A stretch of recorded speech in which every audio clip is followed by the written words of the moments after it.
dia, hoje é segunda-feira, dia 18 de julho de 2016, está no ar a mesa de debates aqui na TVE Juiz de Fora. No programa de hoje vamos falar sobre a doença de Parkinson, vamos falar também sobre inclusão na universidade.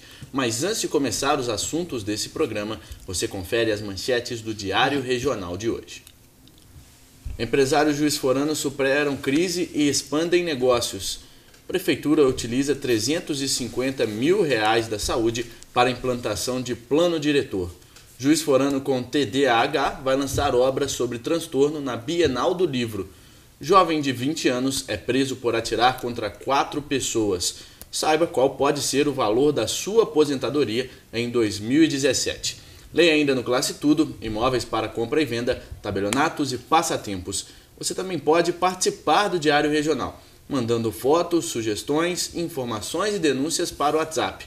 O número é 98892-4920. Sua mensagem pode ser publicada na coluna Você no Diário Regional. E participe também da nossa mesa de debates, enviando o seu comentário ou sugestão para o e-mail mesadedebates@tvejf.com.br ou pelo facebook.com/mesa de debates. Tem também uma forma mais imediata de entrar em contato com a gente, que é através do WhatsApp. O número é 98892-4905. Hoje, como debatedor, a gente recebe o dramaturgo José Luiz Ribeiro. Bom dia. Bom dia, João.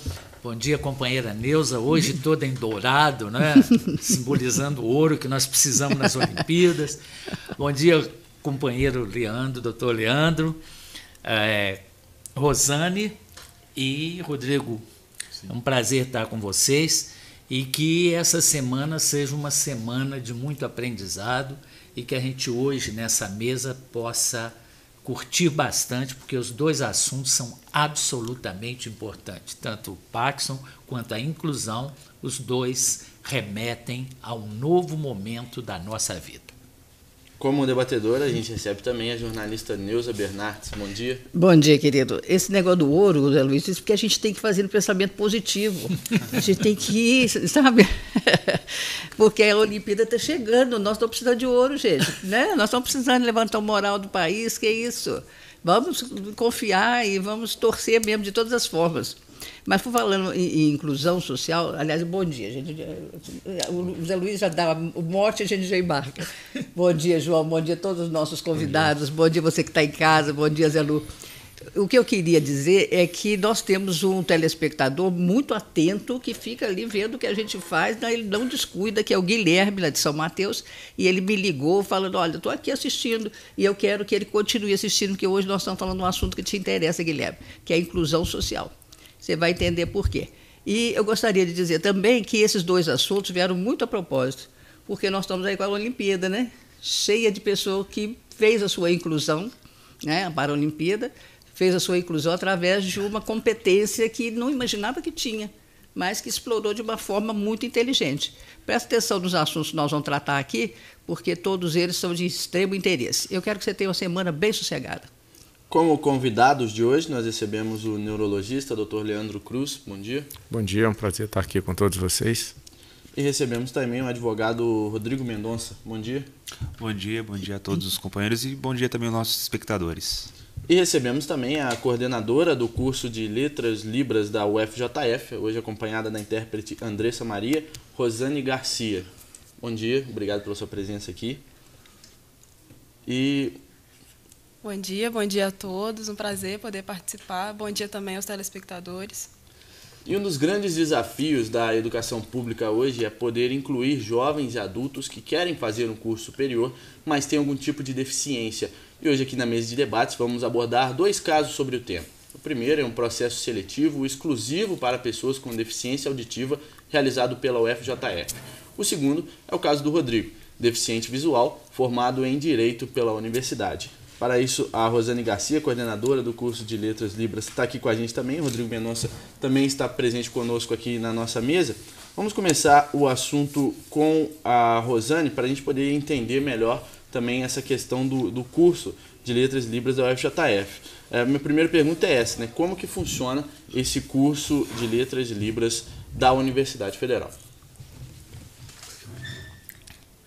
Então, começou no ano de 2014, foi quando começou o Letras Libras aqui no FJF, para trazer essa importância, né, para os surdos verem que eles têm acesso agora à língua, têm acesso à língua própria deles numa universidade pública, e então esse processo seletivo agora abriu para ter mais acesso para os surdos. E quais são as dificuldades assim, que essas pessoas enfrentam na vida acadêmica? Então, as dificuldades são várias, né? Mas a principal é a língua portuguesa, a leitura, a escrita. Justamente por serem línguas de estruturas diferentes, o português funcionando como uma segunda língua para o surdo, é necessário mais adaptação, mais recurso visual. Essa coisa da escrita realmente é a maior dificuldade que encontra na vida acadêmica. E o Rodrigo Mendonça, nosso advogado, que já formado, agora já exerce a sua profissão, quais são as dificuldades que você enfrentou, Rodrigo? Para mim foi eu tive que aprender a aprender também, porque a minha deficiência ela não é na nascença, né? Eu perdi a visão aos 25 anos, no auge da juventude. E ergui a cabeça, assumi a minha nova condição de pessoa com deficiência visual e corri atrás, né? Procurei a ajuda e obtive esse apoio da Associação dos Cegos em Juiz de Fora e, por meio deles, consegui meu ingresso no curso de Direito do Instituto Metodista Granbury, onde a instituição, no meu caso, se mostrou totalmente aberta a receber um aluno com deficiência visual. Embora já tivesse passado outros alunos também com deficiência visual por lá, eu fui completamente diferente. A instituição sentou, procurou saber quais eram as minhas necessidades, fez as adaptações que eu indiquei, que atendiam a minha especificidade, e foi muito bacana. Foi uma experiência interessante. Hoje, não vou ser hipócrita de dizer que minha vida está bem melhor depois que eu perdi a visão, porque infelizmente não é.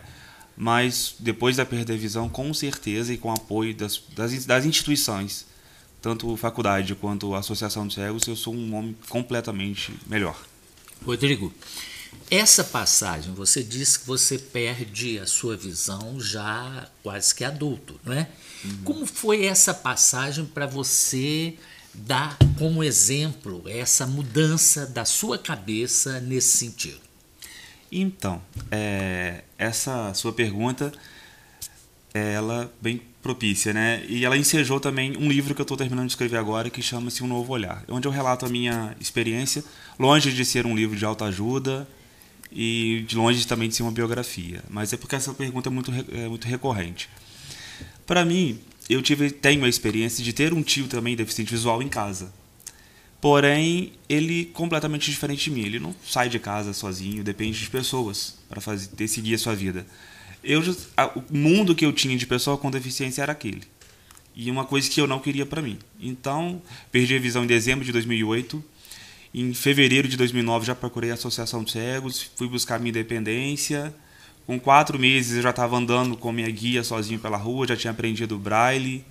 E foi onde que eu peguei e falei, não, sou muito hiperativo, eu tenho que fazer alguma coisa, tenho que ocupar minha cabeça, porque depressão é algo que não combina comigo. Foi onde que eu resolvi estudar, comecei a procurar as instituições. Busquei algumas que não se mostraram acessíveis, porque nunca tiveram essa experiência de ter um aluno com deficiência visual, mas fui muito bem acolhido pela faculdade onde eu me graduei. E, para mim, assim, a gente não pode comparar, porque as deficiências, embora sejam o mesmo tipo, cada pessoa reage de uma forma diferente. Eu resolvi erguer a cabeça, como tem um capítulo do meu livro que eu estou escrevendo. É justamente a diferença do aceitar e o assumir. Eu assumi minha nova condição, sou assim, e vamos embora, vamos em frente. As pessoas têm que conviver comigo da forma que eu sou. Sou um deficiente visual, sou um advogado caminhando na carreira, começando agora. Estou me saindo muito bem e amo o que faço hoje. O Rodrigo, já que nós estamos falando da sua superação, e é muito importante esse exemplo para muita gente que passa pela situação semelhante, eu queria que você dissesse o seguinte: quando a pessoa é surpreendida por uma situação nova como a sua, o que ele deve fazer? Procurar um psicólogo? Como é que é o caminho para que ele supere isso com a facilidade que você superou? Na verdade, o primeiro passo é o próprio profissional, o oftalmologista, que ele, por questões profissionais, ele deve realmente encaminhar o paciente para um terapeuta. Foi o que aconteceu comigo, mas eu caminhei sozinho, grande parte sozinho, tanto com 4 meses depois da perda da visão eu já tinha deixado a terapia, porque partiu de mim essa vontade de seguir, de mostrar para mim mesmo que eu sou capaz de muita coisa. Quando eu perdi a visão, eu tinha família, quer dizer, tenho, na verdade, minha mãe, meu pai, minhas irmãs, todos estavam ali, naquele seio familiar. Mas eu pensei, um dia minhas irmãs vão casar, vão embora. Meus pais, infelizmente, falecem, não duram para sempre. E a hora de sair, encarar o mundo, quebrar a cara é agora, porque eu sei que eu vou ter alguém em casa para me aparar. Então, a hora de quebrar a cara é agora. Vamos embora, vamos encarar o mundo. E assim, eu fui, depende de mim. Mas eu creio que as pessoas, quando passam por situações como eu passei, eu acho que a melhor forma é realmente procurar um profissional, um psicólogo. Se podem procurar, existem instituições como as faculdades que têm esse núcleo também de psicologia que atendem também. Enfim, existem N maneiras de procurar esse profissional. Mas passando por uma situação da perda da visão, como eu passei, a gente também tem a Associação de Cegos, onde eu fui muito bem recebido e me atendeu a minha necessidade. Eu fiz orientação à mobilidade, fiz N cursos que a associação hoje oferece, e nesse ano de 2015 tive a graça de ter sido convidado pela instituição para assumir o posto de advogado da instituição. Hoje eu era uma pessoa aposentada por invalidez, abri mão da minha aposentadoria, trabalho hoje pelo regime de CLT, sou advogado da instituição. Além de tudo, do primeiro auxílio, lá atrás com o curso de orientação e mobilidade, que é o curso que os deficientes visuais aprendem a andar com guia, a própria instituição me inseriu no mercado de trabalho, a partir da minha formação. Não falei que era o senhor exemplo? Tudo é possível. Eu né? queria saber, Rosane, como é que é a procura para o novo curso que a UF abriu? Vou pedir para a resposta vir no próximo perfeito. bloco. Vamos para um rápido intervalo, voltamos já.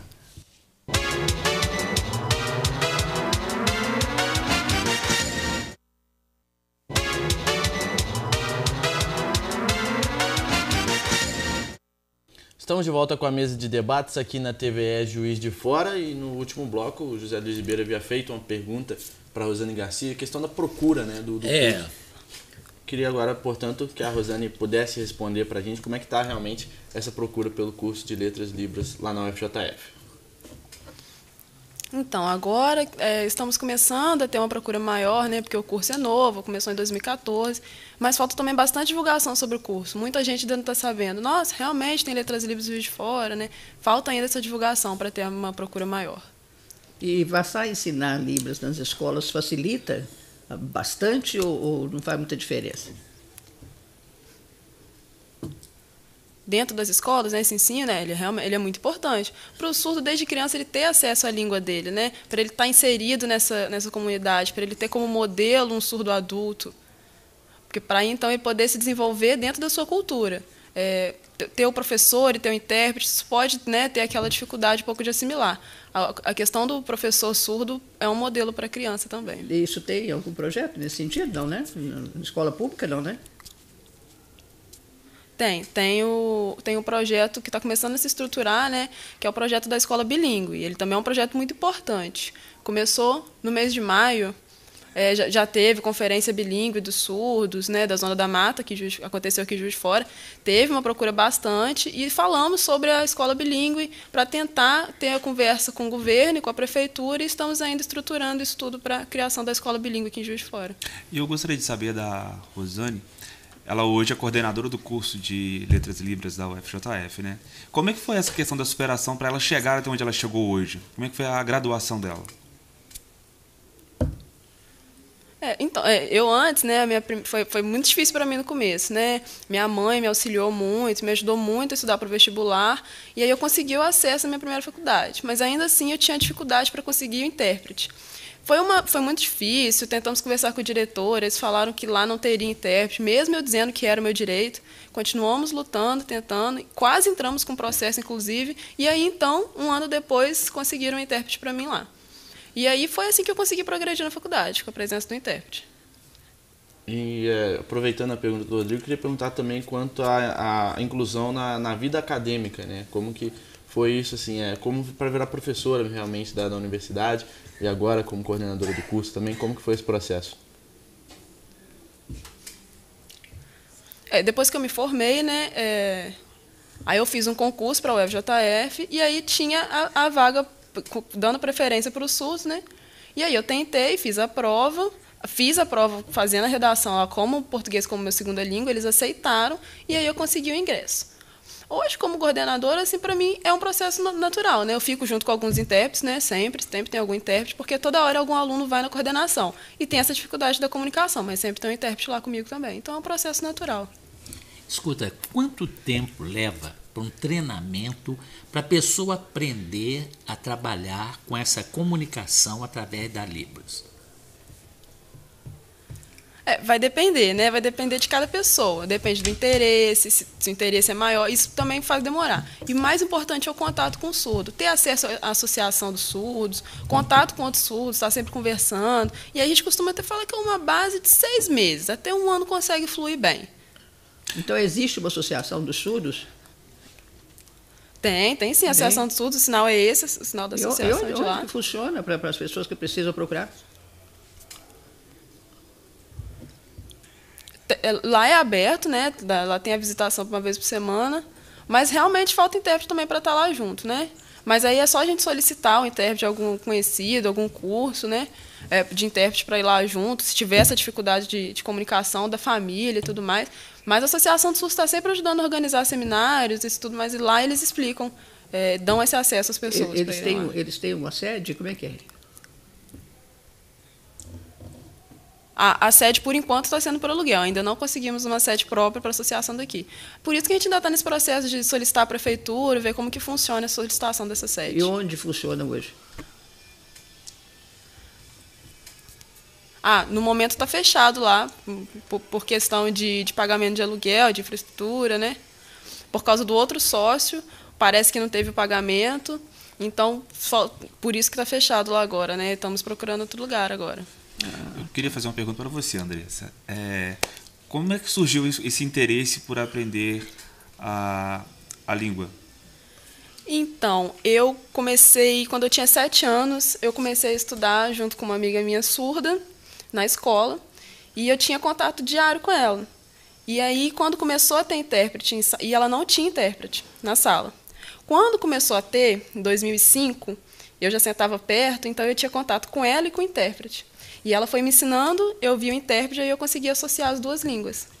Foi passando um tempo, nós estudamos juntas 11 anos, estudamos juntas, e aí era aquela convivência de visitar a casa, nós éramos muito amigas, né? Aí depois que formamos o ensino médio, nós nos separamos, mas aí eu entrei no Letras Libras, ainda tenho contato com ela, mesmo ela morando, agora ela está morando no Rio, mas aí eu continuei tendo contato com o surdo, fiz cursos de Libras, agora estou no Letras Libras também, sou aluna lá, e aí o contato eu pretendo continuar tendo, né? Por isso que surgiu o interesse. E existem variações regionais da Libras?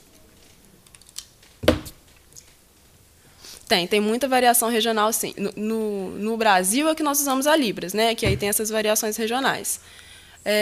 Igual nós temos no português, por exemplo. Às vezes em São Paulo a gente percebe um sotaque diferente do Rio. Na língua de sinais brasileira é a mesma coisa. Bacana. O interessante é que isso não acontece com o método Braille, que é utilizado pelos deficientes visuais. O Braille ele é uma linguagem, uma grafia internacional, onde qualquer lugar onde o deficiente visual ele tiver acesso ao Braille, a grafia, o método ali é o mesmo, né? O que muda realmente é a questão da linguagem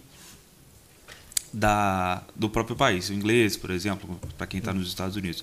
Mas a grafia Braille, o método Braille é o mesmo, ele é único, ele é universal.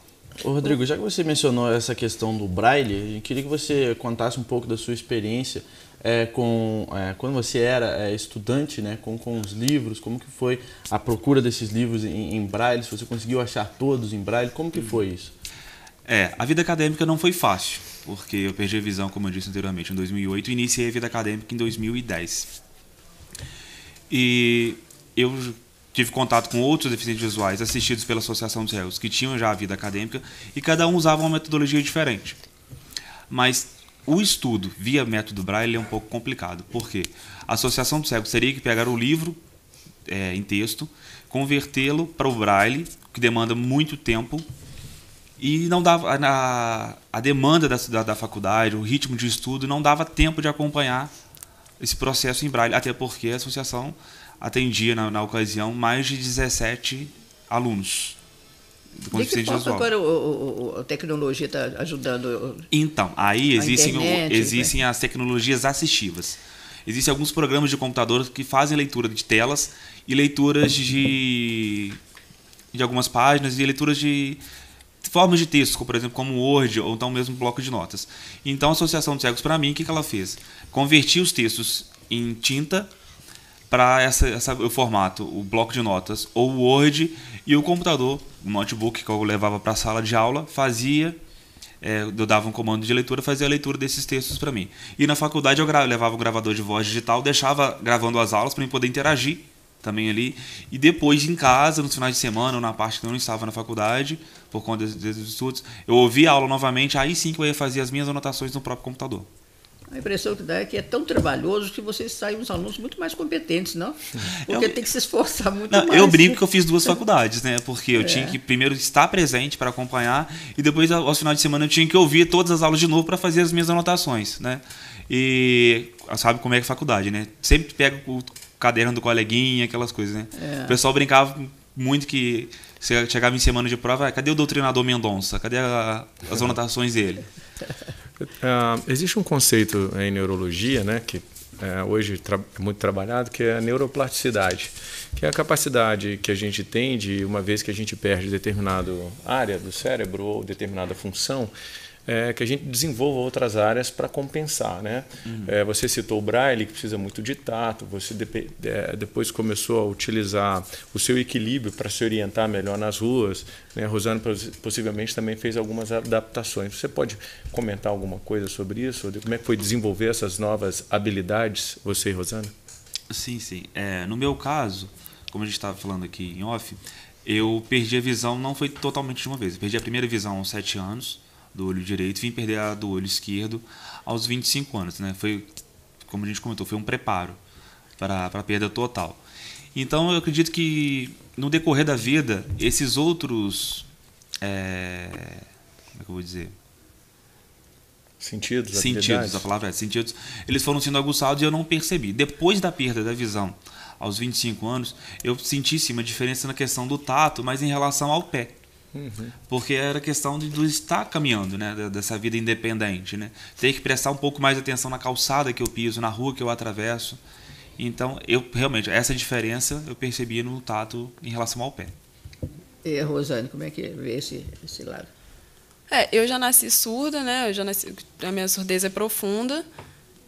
E acaba que eu me acostumei, né? Eu já cresci com isso.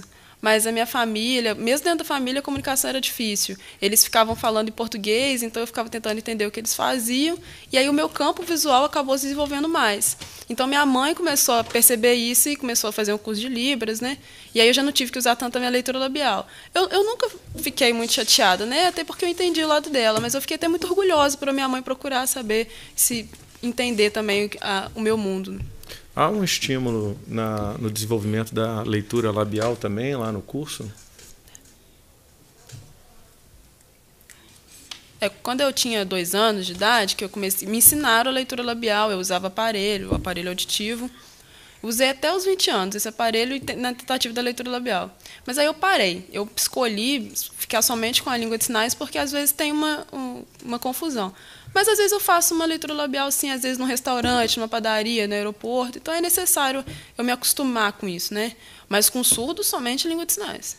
Gostaria de agradecer ao Rodrigo, à Rosane, também a presença da Andressa, que você veio hoje como intérprete aqui. Nós vamos para um rápido intervalo. Na sequência, vamos falar sobre doença de Parkinson. Voltamos já.